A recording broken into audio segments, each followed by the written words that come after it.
Once upon a time, there were 3 trainee teachers at an electric university. One day they were asked to produce a resource based on a topic in primary school that could be taught. So the trainees set to work.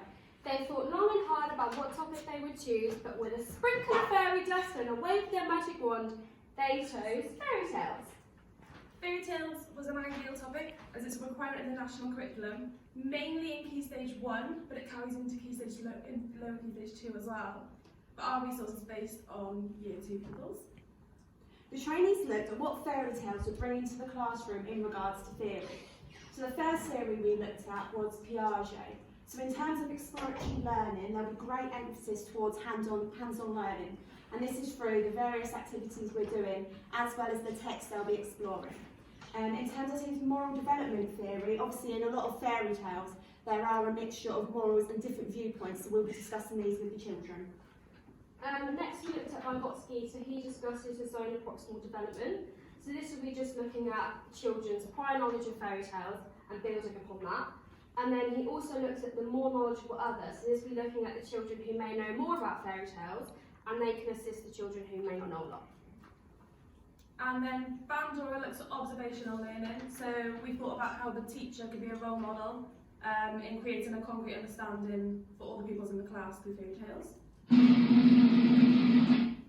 The trainees met up to plan their topic with a stunning start.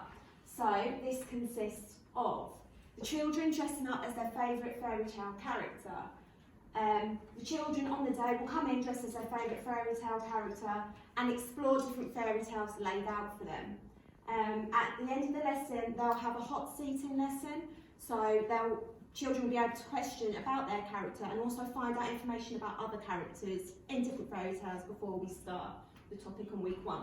So the trainees planned 4 weeks of different books. So the first one is Book of the Duckling. In each week we have a different book, we have different subjects and also assessment questions we could use during that week. So first we have the Ugly Duckling. So in PSHE they will use a puppet or a duck teddy that you could find, and they'll pass it around in a circle discussing their feelings, what made them feel like that and how they can make themselves happy, make themselves sad.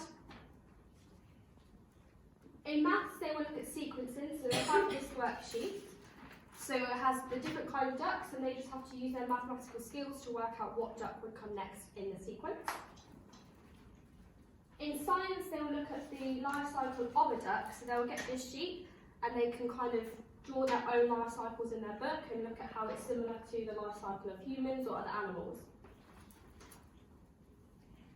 In art, they will look at the most vital parts of the story and use that to inspire their own artwork. In English, they will create a storyboard similar to this one, so this will be their layout and they can hit the key elements of the story and draw their own storyboard, and it also links to maths because it will make sure that they're following the right sequences and doing the story in chronological order. So week 2 is based on Jack and the Beanstalk. So in art, the children will be required to create their own design using recyclable materials before wrapping it in tin foil, similar to the one shown. In science, the children will plan their own bean to symbolise the beanstalk in the story, and then use the bean diary throughout the week or throughout the term then to measure it using observation. In PE, the children will be required to master basic movements using agility, climbing, symbolising how Jack climbed the beanstalk. In maths, they'll be given different heights of beanstalks and they can use observation to measure, as well as then using different units and describe or explaining why they used a ruler rather than a metre ruler. And then also in maths, the giant's portrayed as quite a rich character. So we thought about exploring different denominations of money, letting them explore money and how they could use it. And in music, using their voices and actions to perform a song. And the girls are going to display one for you now. Really?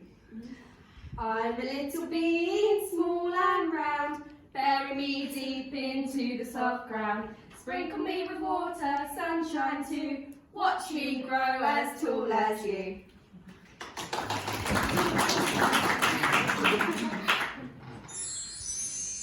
Okay, so week 3 will focus on the 3 little pigs. In design and technology, children will be making houses out of either bricks, sticks or straw, and they'll be made to explain why they're using that material, and they could describe this as well. In drama, the children will create a short role play, maybe of a scene or the whole play. This also links to literacy because they will need to recall facts in the book in order to create the role play itself. In geography, we'll get the children to go on a walk around the school to see different human and physical features that they may have seen in the book.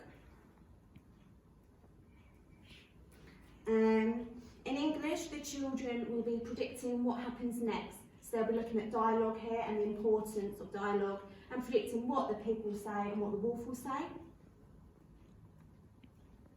And then in science, they will be testing different materials of which the houses were made from. So they'll be saying, is this material reliable? Will this material float? Will this material sink? Just depending on what material they're looking at in their groups. And the last week will be Goldilocks and the 3 bears. So, for maths, they will look at telling the time. So the baby bear will have a statement of each of the events that happened in the house, and they will look at matching it with a certain clock, so they can draw the hands or they'll have pictures of the clock and they match them. Also in maths, they'll look at categorising, so there'll be the different objects that Goldilocks goes through in the house, and they'll categorise them for each bear and how many are in each category. In DT, they will look at making porridge, so we'll look at obviously the porridge that she eats in the story.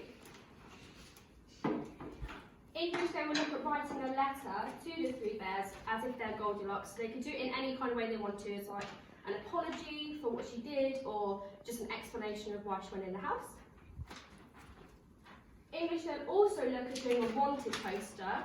So they'll look at one of the things Goldilocks did while she was in the house and write a wanted poster on that. Science, they will look at describing materials and their properties. So, for example, in the story, she would describe some of the chairs as too hard, too cold, whatever, so they can use those words to describe different materials. So to consolidate everything, and then after the 4 weeks, the trainees said they'd do a fantastic finish, consisting of a showcase evening where the parents are invited in to see all the work that they've done during that term, as well as any dances, performances or songs that the girls performed that they can show off as well. And then finally a pantomime to finish off the term. The trainees believe the topic would build relationships As well as allowing the children to discover and explore. And all the children lived happily ever after. The end.